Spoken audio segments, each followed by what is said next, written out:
Hello, everyone.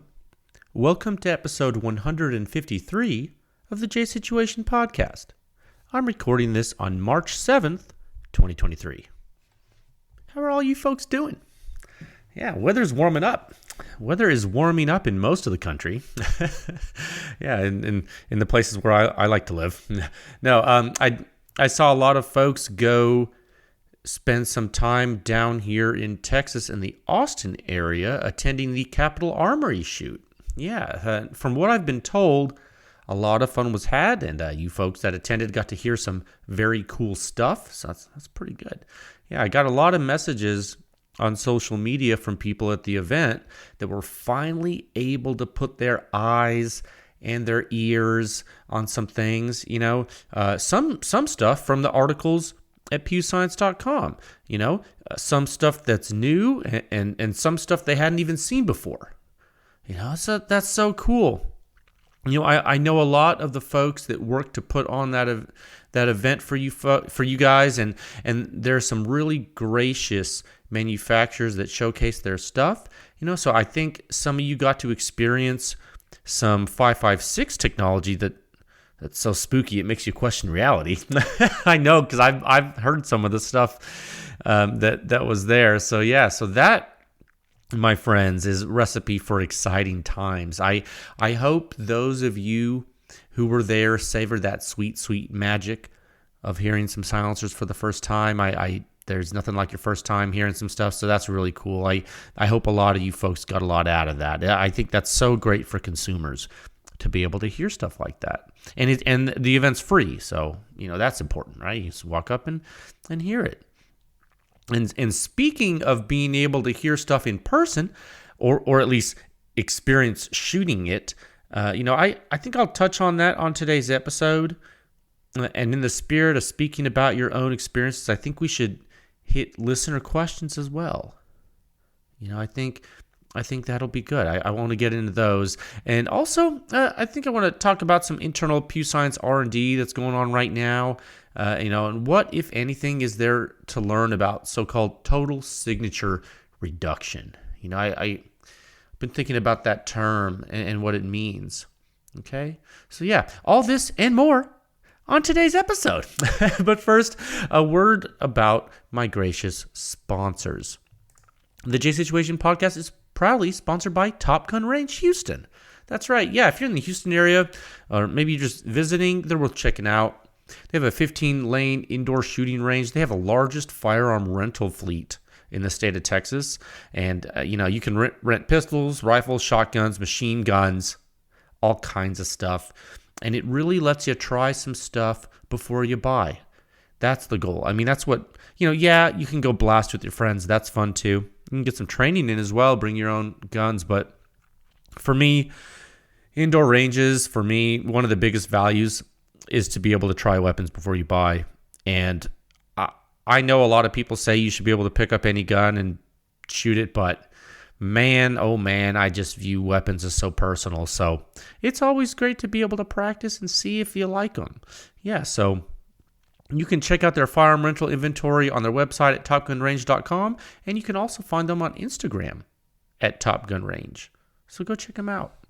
And this episode of the podcast is brought to you by high-end armament technology, HEAT, as they say. Yeah, it's a dealer of exactly that, high-end arms and accessories. Significant longevity in the machine gun and the NFA game, significant expertise in the procurement and operation of the gear, like night vision, thermal, infrared sighting systems. They have decades of experience, actual knowledge of the gear, and they're really good at finding rare stuff. If there's something you're looking for and you can't find it, Robert and his crew are going to help you do that, okay? They're a great place to call. Check them out at highendarms.com, on Instagram at highendarms, and they even have a Facebook page, which is High End Arms. If you do visit them, I hope they can help you out. Tell them Jay sent you, okay? And this podcast is proudly sponsored by Silencer Shop. You can use their kiosk. You can do your fingerprints right there electronically. Get it all wrapped up there in your little encrypted profile in their system. You cut down on errors. You simplify your silencer purchasing process. You get a money-back guarantee. It's great. No transfer fees, no paperwork errors. It's just you and your silencer with no drama. It truly is silencer ownership simplified. It is, guys.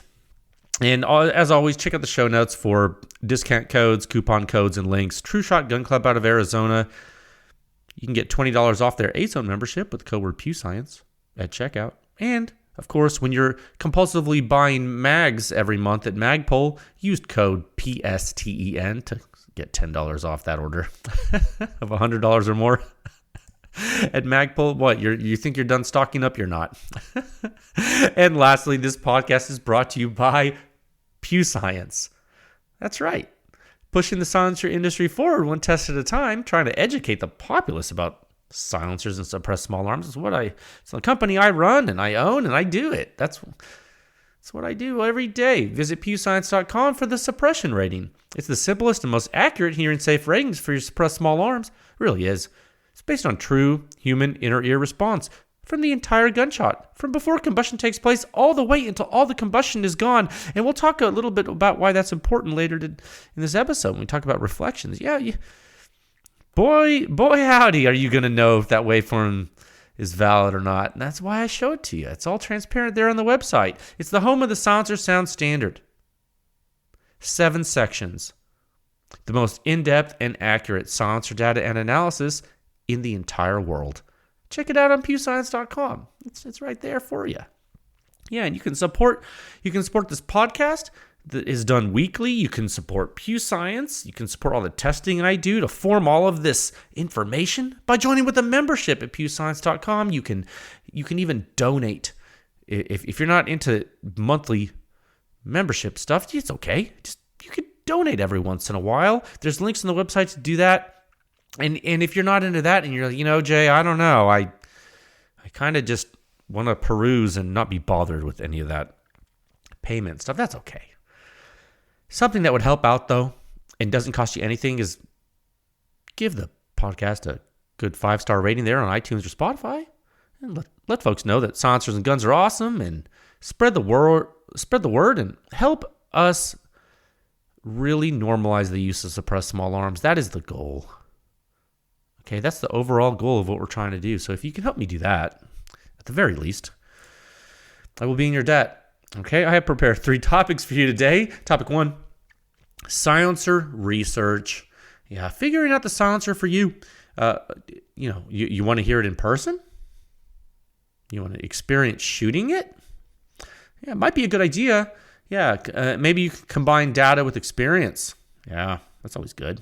That can help. Combining data with experience. Sounds like a recipe for success. Topic 2, listener questions. That's right. Deep into the 5th solicitation, as it were, the way out is through. The way out is through. That is how we will finish that. We have to tackle it or we'll get behind. Topic 3, PEW Science internal R&D, internal research and development. Total signature reduction in different environments, flash, reflections, shooting as a team. There's a variety of factors that define a signature of a suppressed small arm weapon system. For which purposes are you reducing yours? And I'm going to solicit some feedback from you folks. I think it's worth talking about that thought experiment and maybe getting some feedback as well. Okay, let's move into topic 1 at a time of 8 minutes and 55 seconds. Okay. Oh man. Yeah, it's I hope you guys' week is off to a good start. Mine is. It's just the weather's getting a little warmer, so I want to go outside and play, but I have a lot of work to do and I can't. It's like, oh, what a bummer. So I'm like kind of, I don't know what it is. I don't know if I need more of a break or something. I already feel tired. I just want to go shoot. Is that too much to ask? Topic 1, silencer research, figuring out the silencer for you. I find that shooting with a buddy or a group of buddies with some different silencers on some different guns can be really cool. It can. And in that type of environment, you can stand far away or a little closer. Things like you can vary your standoff, right? And you can map the sound field with your ears, actually. You can. It's an old trick. There's an old trick you can do. It's not safe by any means. Okay, so do it at your own risk, but you can physically map a sound field by having a shooter fire on a certain cadence, and you walk parallel to the shot line at varying distances. Okay, and so this isn't objective data, but it is a method you can use to study the phenomena, using your ears as a pressure sensor. It will damage your ears, and it is certainly dangerous. But if you're far enough away, it will be safer. You will notice as you get further away and perform the same exercise, the resolution will be significantly more coarse.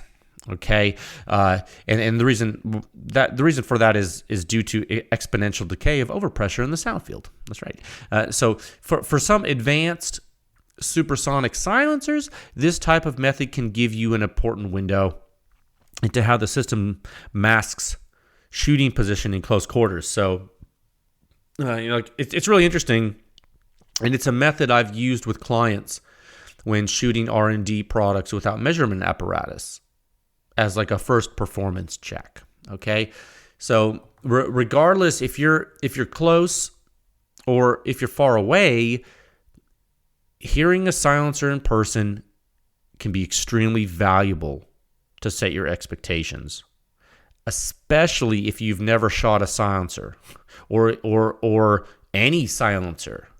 Like if you never shot the silencer that you're hearing, or you've never shot a silencer at all or heard a silencer, this can be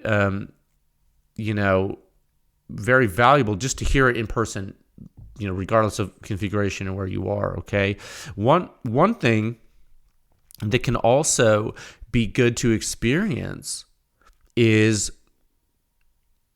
recoil control, recoil reduction, I guess, weapon balance, weapon handling.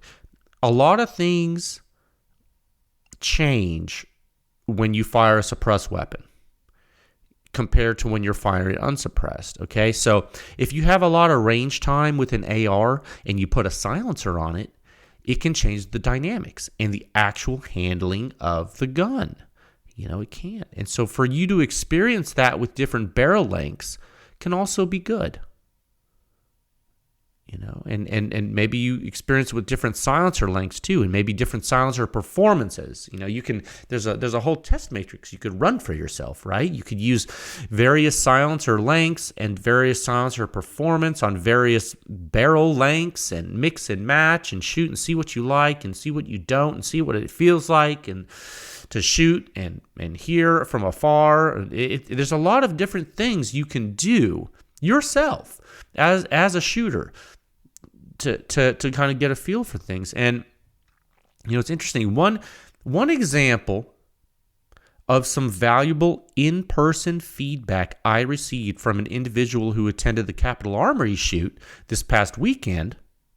And if you didn't listen to the intro to this podcast, it's there was a shoot down here in the Austin area that there's a dealer at Capitol Armory. They sell a lot of silencers and stuff, and they put on this thing, Quiet in the Capitol, every year where they it's free to shoot. They supply the ammo. The manufacturers come with the silencers, and the consumers can come shoot.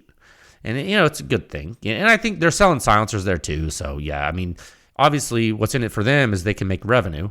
But what's in it for the consumers is it doesn't cost you anything. You can go shoot silencers. So it's kind of it's a sales event, but it's also pretty cool for the consumers. And like I said, it's free to attend, so you can knock yourself out. So I spoke with a guy. I spoke with a lot of people who attended it. A lot of people gave me feedback. I found one of the pieces of feedback was pretty interesting. This gentleman, he attended it, and he said he was surprised how loud the Huxworks Flow 556K sounded. Those are his words. And I told that individual, I said, well, look at the muzzle suppression rating on the Mark 18. And then look at the ear suppression rating. And then think about what the sound field is like. What does that mean? Right?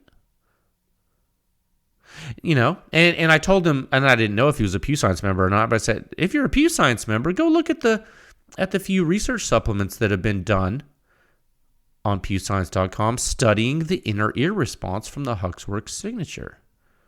Okay, we've done a couple now comparing to other silencers, and you'll see if you do that there's several reasons why you would most likely experience a signature that sounds quote-unquote loud, right? So you got to remember, you think about this, you got to remember, what is loudness? What is it? That word loudness, what is it? Okay. And you got to ask yourself that, well, loudness is inner ear response, but more importantly, when someone says something is loud, they can say that for different reasons, can't they? Yeah, it can hurt their ear. It can be hurting their ears. That's one thing. That's something that can happen to cause someone to say something is loud, or maybe the sound that they're hearing is just in your face. Like it's you're more aware of that sound than another sound, and so you think it's quote unquote louder, right? Maybe the sound is very recognizable. Maybe it's not harsh, but it's boomy, maybe, or something. Or maybe it is harsh, and it physically hurts your ears. It really depends. Maybe it's bothersome, or maybe it's not bothersome. It's just loud to you, right? And these are all things. These are all subjective terms that are quantified in great detail in the member research supplements on the website. Okay, and they are those characteristics. The characteristics of a signature and how your inner ear responds to it, they are things that you can glean from shooting the silencer in person on the tested platforms within reason. Okay, within reason. Now, keep in mind that one of the great reasons we should use test data and analysis is safety, right? You do not want to be a guinea pig over and over again, right? When you're shooting a silencer with your naked ears, you don't want to do that. You don't want to continue to do that. Now, those who have done it have paid the price, and the price is permanent. Okay, and so, most longtime folks in the silencer industry have significantly damaged hearing. I can tell you that. I even though they may not realize it, I tell you, if they went to an audiologist and they're hearing tested, it's likely they got some problems. Okay, it's from the constant using their ears as sound as pressure sensors. Essentially, like I was saying earlier, don't do that. You have a finite dose limit for how that works. So there are a couple of interesting exercises. Well, yeah, just going back to that example, that guy that he's like, oh man, the OSS silencer or the Huxworks silencer was louder than I thought. It's like, what did you think it was going to sound like? Did you think it was going to be quieter? How? Like, yeah, the suppression rating at the ear on the Mark 18 is high, but not at the muzzle. Okay, why is that? Okay, what's the suppression rating? It's inner ear damage risk. Okay? How something sounds to you can sometimes be a lot different than how dangerous it is, especially when you move into that low frequency regime. Now, if you're standing right next to that guy shooting that silencer, it can be different than if you're behind the sound field, And so that's like it's I don't know. It's really important. It's really important to look at the detailed ratings, guys. When you're looking at the muzzle and ear ratings on the website, just be aware that those are accurate.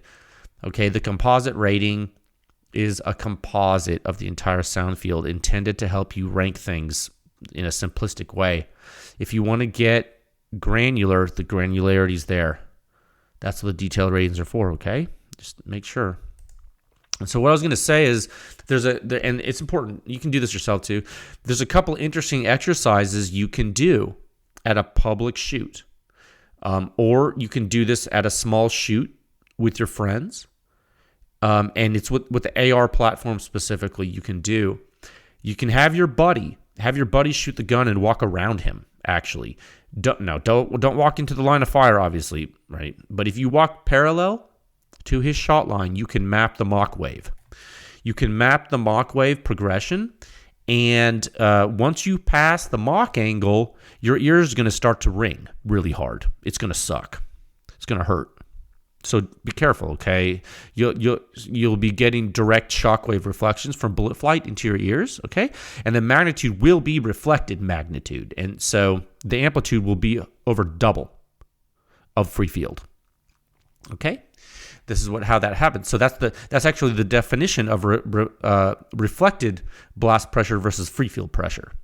Okay, a shock wave from a projectile in flight does in fact act like a blast wave, even though it's not caused by blast, right? It's caused by projectile disturbance. So with a very quiet 5.56 silencer, and there aren't many, but with a very quiet 5.56 silencer, the difference between being behind the Mach cone and adjacent to it will be so drastic, you will know. Okay, and the physics dictate that you will know immediately. It's not like an accident that it happens. There's a physical phenomenon that's drawing the geometry. So like if you how can I illustrate this to you verbally? So I was actually showing this to a couple guys I think it was like Saturday night or something, or Friday night. So if you are standing with the weapon pointed downrange, and if you drew the tip of an arrow pointing away from you in line with the firearm, and the arrowhead is like an isosceles triangle, and the two sides of the triangle that form the point, if you imagine those two sides shooting arrows back towards you, like in line with their geometry, if you push that forward, those angles are what the angle is going to be coming off the bullet, and you can think of that as the Mach angle. So the angle of the sonic disturbance in air propagated from the bullet traveling past the sound speed in air it'll shoot waves back at that angle, and it'll keep doing that as it goes down range. So if you're like, but it takes time for the wave to form. So if you're like with your gun, and then the guy's next to you and you're shooting, he's not going to get directly impacted by that wave until he gets a certain distance downrange. It's like, I don't know, like a yard or two. So like when he's just standing shoulder to shoulder with you, you can hear the sonic crack. You can hear that Mach wave, but it's not at you. As you walk forward, it's going to start to hit you at that angle. And if you're walking and your ear is normal to that sort of, like if you're walking forward, then your ear is to the side, right? Because you have ears on the side of your head. The Mach wave, if it hits you directly in the ear, once you get far enough downrange, it's going to give you a reflected shock front on your ear, and it's going to be so loud that it's going to ring your ear. But when you were behind it, it wasn't. You're getting the incident load. You're getting the free field shock, and you're getting the reflections of that shock from the surroundings, from the ground and everything. But you're not getting it. It's not impinging directly on you. So, and this is a bit of a nuance, but it's very complicated in the geometry because reflected pressure and incident or free field pressure is different, and the reflection factor is going to magnify that wave as it hits your head, and it's going to be a bad time. Okay? This is actually one of the reasons why when PEW Science tests, there's a shooter shooting the gun because of the head. The head affects the transfer function of the wave. Okay, so anyway, so that I wanted to explain to you like why this works. Like if you're mapping the sound field, don't be surprised if you get far enough away from the shooter past his shot line, you're going to start to get a really loud sound, and that's not muzzle blast. That's mock reflection. Particularly if it's from a 5.56 cartridge. Okay, so that's one thing you can do. Another thing you can, and please, if you do this, you do this at your own risk. It's incredibly dangerous for like many reasons, but I'm telling you, it's a tool. Another thing you can do with a buddy is to observe the pressure pulses out of his ejection port as he shoots. And yeah, you can look at the brass, but try not to look at the brass as much as the ejection port itself. The brass will fool you. Okay, don't people try to use brass as an indicator of weapon function. Sometimes it can be used, but don't think that's the end all be all, because there's some things that can happen with your gun, and just because it's doing something with the brass it isn't necessarily an indicator of bolt speed or overpressure coming out of the port. Okay, so what you need to be looking for, there should be some visible gas that's moving with the pressure wave. Now, the pressure wave is moving very quickly. Now, if you look really closely, you can see the compression waves due to the smoke. So there's a gas you can see, and there's like light. Depending on how the light's hitting it, you should be able to see compression waves. Don't hang out there all day without hearing protection on. It can be interesting to watch.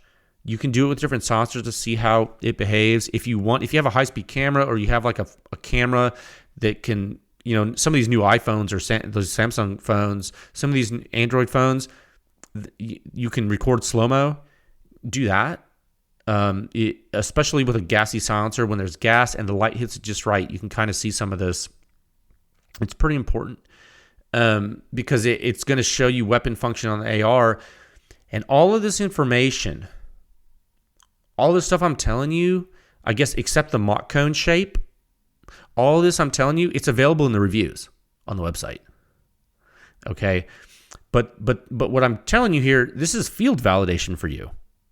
Okay, so when you look at the overpressure fingerprints in the early figures of each review, you should be able to understand which silencers are restricting flow on an AR and which aren't.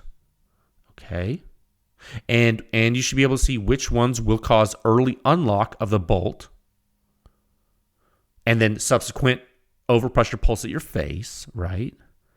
And because this is all measured data, and it doesn't lie. It's just, we have the numbers. We have the physical measurements, right? So put on hearing protection and shoot the silencers, right? And when you do that on an AR, you can oftentimes actually feel it on your face as you shoot the AR.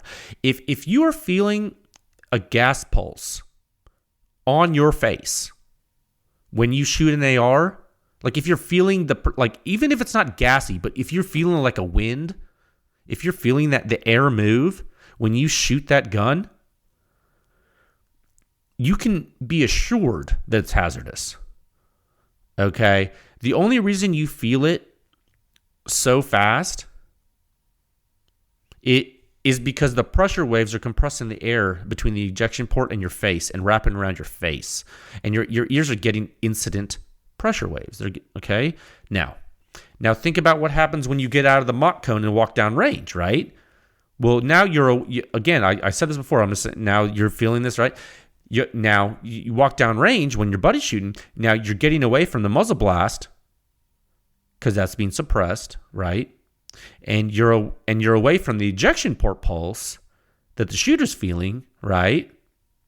But now those sonic waves from the bullet are reflecting directly at you back at the mock angle, and those hitting your ears may be worse than if you were standing directly at the muzzle due to the reflection factor. Okay, so it all depends on the position as well as the amplitude and the time. Okay, there's all these factors. This is because a sound field is complicated. Okay, so all of these physics are going on as you shoot silencers in person, right?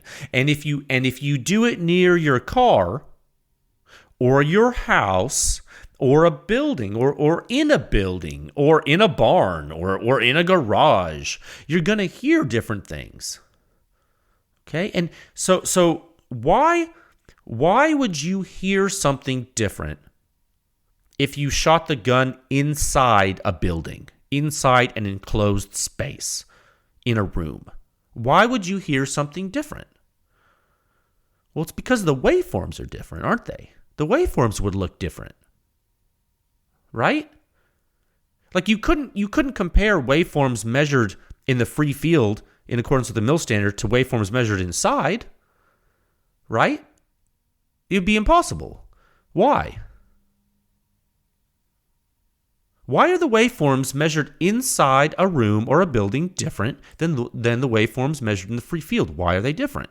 Well, it's because they're reflecting off of interior surfaces in the room or the building, right? So what happens, think about this, because you've seen this before. What happens when muzzle blast coalesces with the ejection port signature on an AR? Well, that can be worse for the shooter, right? Because remember when you shoot a bolt gun with a silencer, the shooter still is subjected to pressure waves, right? There's no ejection port on a bolt gun. They're still getting it from the muzzle, right? Okay, well now put the silencer on an AR. Okay, they're still going to get that muzzle signature just like they did with the bolt gun, but now they have the ejection port signature too. Does that make it worse? Yeah. Okay, so you're very familiar with wave coalescence. Muzzle plus ejection port. Right? You're all familiar with that. You know that happens, right? Okay, so what would happen if both of those waves bounced off a wall and came back to you later in time? Would that be even worse for you? Yeah, it would be, right? It'd be worse. Would the suppression rating drop if you shot a gun inside a room? Yeah, it should, right? It should, like intuitively. Intuitively, it should. It's changing the duration of the pulses. It's adding things, isn't it? Yeah. Okay. So why would the suppression rating drop if you shoot a gun inside? Well, that's because each shot would be more damaging to your ears. And that's what the suppression rating quantifies. Inner ear damage risk. So the rating would drop if you were inside. Does that make sense? Okay, so this is all important and practical view of what's happening. So please go out and shoot. Go out and shoot if you can. Now, if you shoot quiet silencers on hosts that are similar to the tested hosts, make sure to note the suppression rating so you can understand how that sounds to your brain. What does your brain interpret that as? Even in the far field, if you're standing away from it, you once you start to do that, you may find the data even more useful than before. Okay, it can really help you feel the power of being able to use objective risk space for personal protection. Okay, and you can do so with the coolest gun accessories on the planet, silencers. Okay, that's the power of all this, guys. You just got to understand. Just got to understand the data. Okay. Let's move into, I hope that helps. Let's move into topic 2 at a time of 34 minutes and 36 seconds. Okay. Let me get a drink of water. I hope that helps you guys. The more people that learn about this stuff and read the articles and use a suppression rating, the more I want to make sure you understand it. I would hate for you to misuse the information, okay? And some people don't know how it works, and now hopefully they do. Okay, maybe they can listen to this. I know everyone doesn't listen to this, but you can't reach everyone at once, right? It's rising tide raises all ships, yeah? So it's okay. Okay, topic 2, listener questions. Yeah, deep into the 5th solicitation. Yeah, we got to go deep. It's important to go deep. We're going to get it done. Not today, but we are going to make a dent, okay? It's been a couple episodes, so I'd like to dive into these questions and some more of them for you. And I like doing this. I do. So I feel like I learn something every time. Okay, so let's go to the spreadsheet here. Get this up. Let's see what we got. Yeah. Okay. Okay, we're in the 5th solicitation here. Okay, last time on listener questions, and by the way, please, if you want, you can go on the pewscience.com/podcast. If you find the listener questions metadata tag, you can click on that tag, and it'll pull up all the episodes with listener questions in there, so you can listen to your heart's content. Last time, we left off. The last question we answered was question 334, question 43 of the 5th solicitation. And the lady or gentleman was asking if it was possible to create a performance curve of progressively smaller projectiles through 30 caliber silencers, like you do, 6.5 mil, probably 7.62 millimeters, 6.5 millimeters, 6 millimeter, et cetera, et cetera. And I remarked that was a great question, and we had talked about 6.5 through the Hyperion. I think it'd be cool to do yada yada yada. So yeah, go ahead if you're interested in the answer to that question. Go ahead and pull up the previous episode with listener questions, and you will have that answer. Let's kick off this episode with question 335, sub-question 44. AK data when? These people nowadays, they ask you a question and then they say when. It's like a new it's like a millennial or a Zoomer thing or something. I don't know. No, thanks for the question. Got to build one first. But the good news is that I have. Well, okay, I don't have to build one, but I would like to. I'm not going to start testing on a gun without really knowing how it works, and so the best way for me to do that with a platform like that is to build one. So the good news is that I have all the parts. Have all the parts in for a cool Yugoslavian type 64, an M64 AK. It's an early variant of the Soviet design. It's an evolution of the Soviet design, and it was a little more costly to produce. To manufacture. And so they kind of made some changes, and it paved the way for the M70. Okay, but the 64 was first, and I there's some personal reasons I want to build that one, and so I'm going to do that. And I'm not sure if that one exactly will be the test host. Okay, but I will certainly shoot it with silencers. Of that you can be certain. Yeah, and so AK data is not coming soon, but it will come. Okay, we owe it to the world to do it. I think the interesting part is that I don't have any 7.62x39 ammunition. And I've spoken about that before. I'm pretty cartridge conservative. Here we are though. Wasn't there some kind of Russian ammo problem or something? So I don't know. That might be a problem. Maybe not. We'll see. I hope that answers your question, sir, ma'am. It doesn't, but it gives you a status update, I guess. Next question. Question 336, sub-question 45. When designing a Form 1 can for a 12.5-inch 5.56, which features should be prioritized? Oh, it's like free engineering advice with Jay. 1 second. 12.5-inch AR. I'm assuming AR 5.56. Which features should be prioritized? Okay, Form 1. Okay, let me answer this in a way that is going to protect you. So if it's a Form 1 silencer and you're using it on a high-pressure cartridge like 5.56, instead of something safer, like 22, I would say your number one priority should be safety, man. So I'm going to answer that. I'm going to start answering the question like that.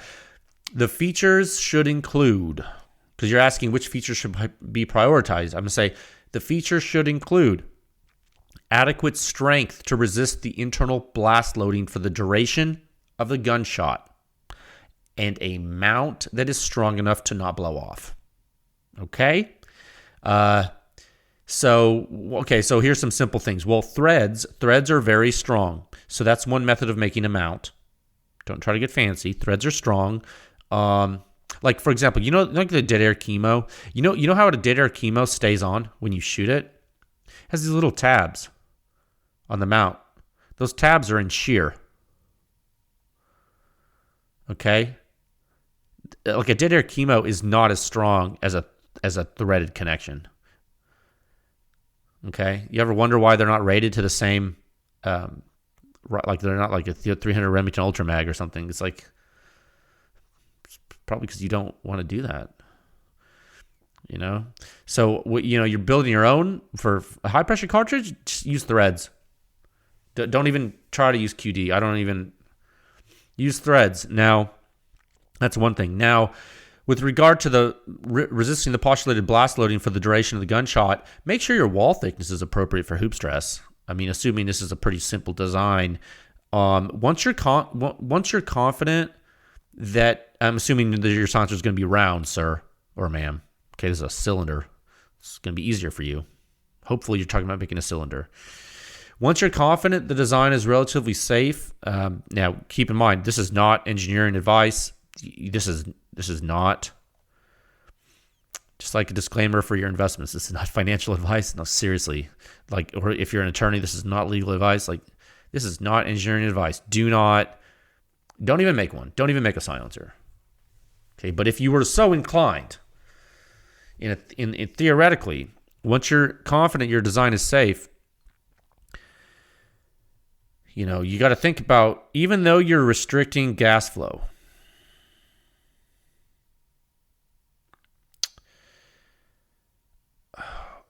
look, keep in mind, the longer you restrict gas flow, the longer the internal pressure is acting, right? And the longer a duration you have with a given overpressure.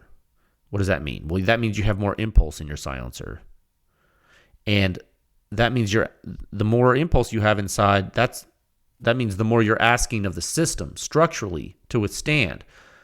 Now, flow-through designs can typically take longer duration combustion because they're venting faster, you see. It's all a function of time. Okay, so remember that. So nothing's happening statically in a silencer. All right? Some things can happen statically relative to the response of the system, but this is very complicated. So once you figure all that out with your wall thickness being appropriate for your baffle design, for your silencer, because wall thicknesses will differ depending on how long that pressure's in there, right? And how high the pressure is. Once you figure out what yours should be, you, not me, once you figure it out, the next step after that, then you add features you want, like, let's make the weight lighter, let's make low back pressure, stuff like that, depending on what your goals are for the design. Okay? But don't start with low back pressure, then ramp up your back pressure, because just because like your wall thickness worked with low back pressure doesn't mean it's going to work with high back pressure. You blow it up. You understand? Guys, man, this makes me nervous even giving you advice here, but you said which features should be prioritized. So to answer your question in a simple way, user safety, and that should be adequate strength to resist the internal blast loading for the duration of the gunshot, and a mount that is strong enough not to blow off. Final answer. Oh, you guys make me nervous. Okay, thanks for the question. I hope that helps. I think it should. Question 337, sub-question 46. What can would you recommend for the first-time buyer thinking of throwing it on a 20-inch AR? Thinking of throwing a can on the AR? No. Man, guys, thanks for the question, sir, ma'am. Look, I don't recommend silencers, all right? I can tell you with a 20-inch AR, you can be a long boy. I say go with something a little shorter, maybe on the silencer. Maybe go with like a dedicated 5.56 silencer or something. I feel like it would be cool to have a dedicated 5.56 silencer on a 20-inch AR. But again, it all depends on what else you're going to do with it. Sir, ma'am, I really can't recommend silencers. It's not right.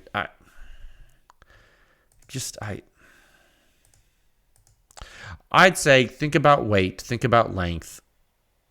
I think those two things are going to be very important to you. Okay, I think they're going to be very, very important to you, and I think you should think about them, and I think it'll help you. Okay. Let's move on. Question 338, sub-question 47. Will you be doing any testing of older cans, like the M4 2000, the 762 SGN, or the SIG SRD 556? Thanks. Oh, well, thank you, sir or ma'am. Yeah, that's a good question. Yes. Those AAC silencers for sure. Yeah, we have to, right? It's our duty as silencer people. He said duty. No.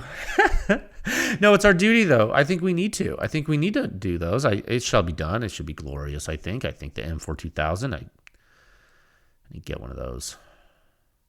But it gets so busy that I forget, I'm like, oh, yeah, M4 2000. I just need to get one in the inventory so I can go do it. Especially before this 14.5 tomfoolery starts. Got to do it on the Mark 18 first, if we can get it to fit, right? That's funny, right? Those of you who've been around a while will laugh at that. Question 339, local question 48. Will there be testing of new AAC Ranger line of cans? Oh, wow. Another AAC question. I think so. I know AAC is interested in me testing those. Actually, I've spoken with them. We'll see. Could be cool. I don't know. I think they got a lot of things. They're trying to build up their company, right? I think it could be cool. Maybe, I don't know. Go ask them. Don't bother them. I don't know. I don't know. I think they know there's demand. I don't know what they're working on. I don't know why. I don't know what the holdup is. I'm assuming we'll do them. I think it'd be cool. I haven't heard anyone that has shot them give an opinion. I've seen pictures of the Ranger series, so they could be cool. I know. I feel like I just saw the other day. Like I thought AAC working on a new mount. They released a new mounting system or something. So that's cool for the rifle silencers. I need to go check that out. Yeah. Again, I haven't really examined the Ranger series in depth, so I should probably do that. But yeah, I think I'll probably test them. They're not on the docket like immediately. There's other stuff that's kind of on in the near term. So I don't have an ETA for you. I don't really give ETAs, but I am aware of them, and I think they will probably be tested. So thank you for that question. Question 340, sub-question 49. Will there be a flow-through design, for example, Huxworks, that will work with 300 blackout, super, and sub flow regimes? Oh, that's a good question. 1 second. Yeah, that's a good question. So this lady or gentleman is asking, they're like, they're kind of alluding to the fact that flow-through designs oftentimes suffer with subsonic projectiles, and that's due to pressure and duration. We can talk about that later, or you can refer to any of the number of articles and discussions I've published in which we discussed subsonic projectile combustion regime with a flow-through design. There's some inefficiencies there. So to answer your question, will there be a flow-through design that could work with subs and supers and not have that loss of efficiency? I think that's where you're going with that, sir, ma'am, right? So, you think about this technically, there already is, and that would be a Hyperion. Okay, you don't want to think of that as a flow-through silencer, but think about it, right? So, with subsonic projectiles through Hyperion, the gas is going to evacuate into the annulus really quickly due to the venting past the first orifice, right? And because your duration is so short, it really doesn't get overwhelmed. The system's not getting overwhelmed. Now, if you change the end cap to a vented end cap, I think some interesting things are going to happen with supers. So I wonder what would happen with subs with a vented end cap on the Hyperion. It's an interesting thought. I need to test that, yeah. But with regard to traditional flow-through designs, they work with a lot of heat transfer mechanisms, and the complex ones like OSS or Huxworks or whatever, they're just not going to do super well with subs. Like the HXQD generation. Now we'll see what happens with the Flow series. I'm anxious to see. I suspect some of the same drawbacks with subs, but I have been wrong before. Okay, I've been wrong before. Now, I guess it's all about how expediently you can get that gas to the annular space, but again, you lose efficiency with that design unless you pressurize the thing for a certain time. I'm thinking, the more I think about this, maybe the SIG rifle silencers might work better with their newer stuff, but I need to look at the test data I have. I think I tested the SLH. I need to take a look at that. I tested the direct thread SLH or SLH or something with 762 or SLX 300 or something. I need to take a look at that test data and see. Okay, but these flow through designs with subs, it's not easy. It's not easy. Okay, but it's a good question. What a good question. Okay, let's do one more. We'll do another question. Global question 341. Question number 50 of the fifth solicitation. Is a closed gas block a good upper bound of the effect of tuning on something like the Mark 18? Thanks for the question. A closed gas block, a good upper bound on the effect of tuning. I say yes. I guess I might call that a lower bound. It's a bound. I don't know if it's an upper or lower bound, but it's definitely a bound. Something like the Mark 18. Well, it depends, right? So you're talking about a closed gas block. Closed gas block. Oh, do you mean like shutting off the gas completely? Upper bound on the effect of tuning?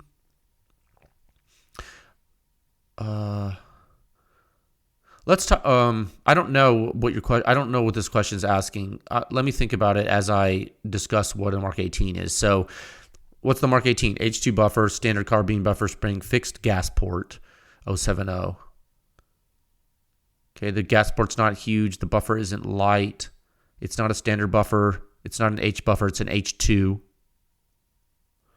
So you're asking, is a closed gas block a good upper bound of the effect of tuning on something like the Mark 18? So you're saying if I took that standard 070 port and I plugged it and I didn't let the weapon cycle,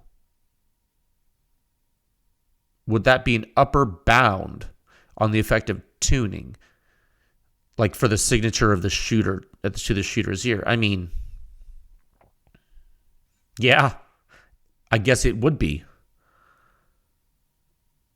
I guess it would be an upper bound on the suppression rating of the shooter's ear because there's no ejection port pulse because there's no gas system because you plug the port. So it should be, sir or ma'am. That's a strange question, but it's not necessarily strange. I guess if you had an adjustable gas block and you decided to close it and then slowly open it to function like you would tune a gun, if it's closed all the way and the weapon's not functioning, you're asking if that would be an upper bound of the effective tuning, and I'd say yes. However, the signature would be so radically different if the weapon cycles that I'm not sure you should put any credence in that information unless you're going to shoot it like that all the time. You're making a bolt gun, right? So, good question. Like maybe if you turned off your gas and you shot the gun, maybe you're asking if you go do that, would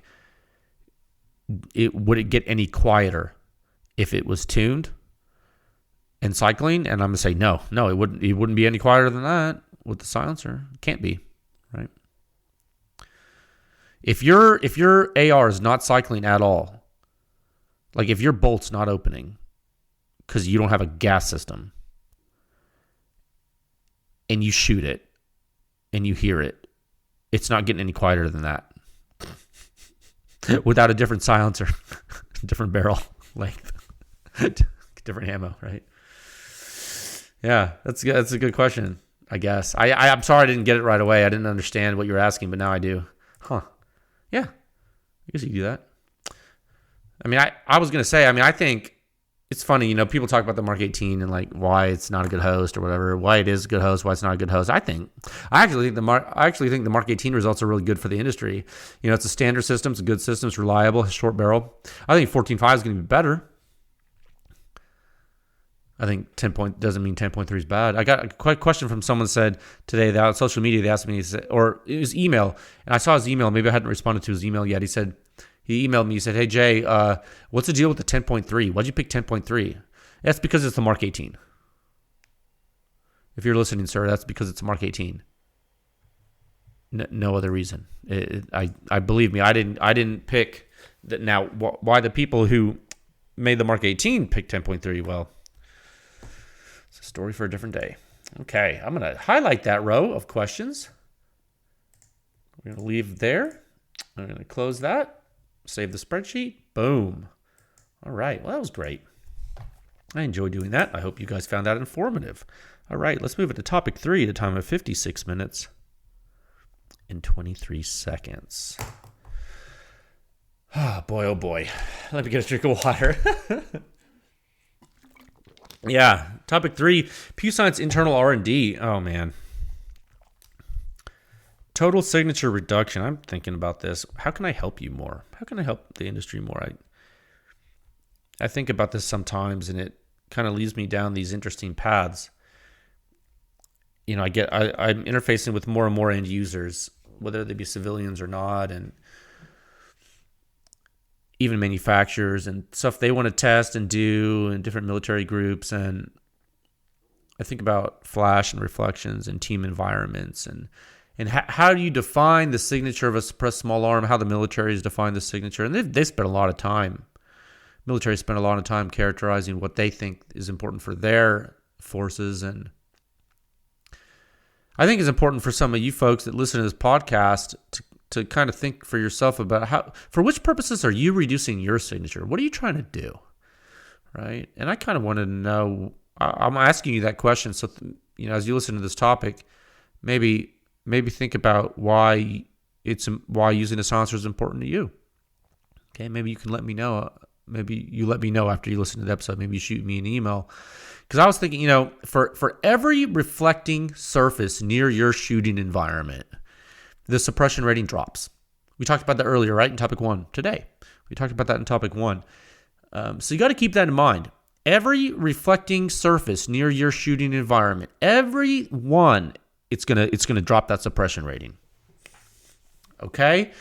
The question asked, I think, by most people who use silencers is, do I need to wear hearing protection? Right? People are asking me that. And I would say most of the time it's prudent,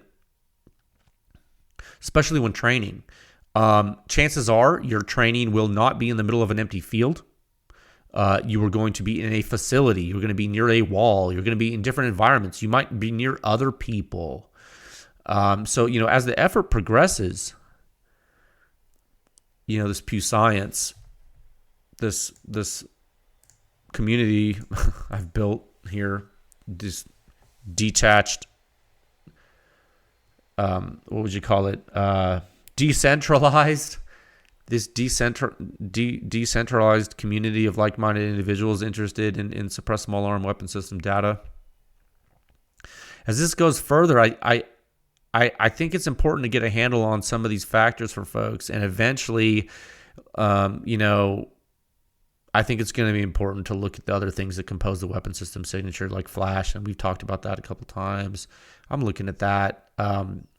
I think I would say for the majority of folks using silencers, at least in civilian hands or civilian roles, flash is not really driving you guys' requirement from what I've seen. I mean, I know I hear people talk about caring about it, but then I see, but then I don't see people using the silencers. If folks are shooting back at you, it can certainly be important, right? But I mean, as we've discussed before, like if you're doing hunting or shooting on the range, I know that firearms is the reason we own firearms in this country is not just for hunting, right? It's not like the Second Amendment is for hunting, right? It's not. It's for keeping the King of England out of your face, right? No, but flash is it's seldom an issue for a lot of folks. Now, if you shoot under night vision, extreme flash can certainly be a nuisance. It takes a lot. But so I do understand. I get it. Some of you, especially you enthusiasts, flash does matter, but man, I'm struggling to see a large group of people, civilians shooting at the range, where flash is really something they're concerned with. I mean, I've said this before on the podcast, a lot of SWAT teams come to me with questions and information, and a lot of them tell me that they aren't concerned with flash at all. I'm like, really? That's interesting. I'm not saying just because they're not concerned with flash, you shouldn't be either. I'm just saying that's a data point that I thought was interesting. So that's interesting. So I know there's a lot of military folks that are extremely concerned with flash. Okay, so there is a spectrum, but I think it's important to be honest with yourself and what you care about and what you don't. Like, I've gone hunting with a rugged razor on a 16-inch 308 AR, and there was extreme muzzle flash at night, and it was bothersome to me. But then if I put a thermal on the gun, because I was shooting red light that one time, or that at that time, but using a thermal, well, the muzzle flash doesn't bother me at all. So that's just, I guess it's different. I guess it depends what you're using. And if I had night vision on, it would have bothered me because it bothered me with my naked eyes. So, I guess it depends. It depends what you're doing. It depends what you're doing. I think for now, you think about different environments and what's important to you. I think it's probably important for folks to focus on their environment. If you're hunting with a bolt gun and you're close to the ground, the signature is different, right? It can be different close to a tree line. It can be different near your vehicle, near your barn, wherever, if you're at your property, whatever. So make sure you think about those factors. And when in PEW Science R&D, we're looking at trying to zone in on what the most common questions are for consumers. The biggest audience for the effort. So I mean, as we move into longer barrel AR testing, I think there'll be some time to look at more complex environments. I think that's important.